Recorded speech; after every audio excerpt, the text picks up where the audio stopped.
এক বাদশাহ সফরে বের হয়ে দেখতে পেলেন একজন রাখাল হেঁটে আসছে, আর তার পেছনে অনেকগুলো ছাগল সারিবদ্ধ হয়ে লাইন ধরে খুবই সুশৃঙ্খল ভাবে হেঁটে আসছে। এই দৃশ্য দেখে বাদশাহ খুবই আশ্চর্য হয়ে সেই রাখালকে জিজ্ঞেস করলেন, কি ব্যাপার, এই অসভ্য ছাগলগুলোকে তুমি সভ্য বানাইছো কেমনে?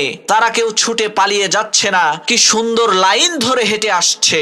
তখন সেই রাখাল বলল, মহামান্বিত বাদশাহ, আমার এই ছাগলগুলোর মধ্য থেকে যে লাইন থেকে বের হয়ে যায় তাকে এমন পিটুনি দেই ভবিষ্যতে সে আর কখনোই লাইন থেকে বের তো হয়ই না, বরং ওই একটা ছাগলকে পিটুনি খেতে দেখে বাকি সবগুলো ছাগল ঠিক হয়ে যায়। রাখালের এই কথা শুনে বাদশা বলল, তোমার এই অসভ্য ছাগলগুলোকে যেইভাবে তুমি সভ্য বানিয়েছো, ঠিক একই ভাবে আমার এই দেশের অসভ্য মানুষগুলোকে তুমি কি সভ্য বানাতে পারবে?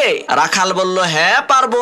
বাদশা বলল, তাহলে আজ থেকে তুমি প্রধান বিচারপতির দায়িত্ব পালন করবা। পরের দিন এক চোরের বিচার হবে। প্রধান বিচারপতির দায়িত্বে থাকা সেই রাখাল হুকুম করলেন, আমি মহান আল্লাহ রাব্বুল আলামিনের পবিত্র কালাম কোরআনের বিধান অনুযায়ী ফয়সালা করছি, তোমরা এই চোরের হাতটা কেটে দাও। রাখালের এই কথা শুনে উজির বললেন, বিচারক মহোদয়, আপনি তো নতুন বিচারকের দায়িত্ব পেয়েছেন, তাই হয়তো বা জানেন না এই চোর কিন্তু আমাদের নিজেদেরই লোক। তখন বিচারপতি রাখাল বললেন, তোমরা এই চোরের হাত কেটে দাও, আর সাথে সাথে এই মন্ত্রীর জিহ্বাও কেটে দাও।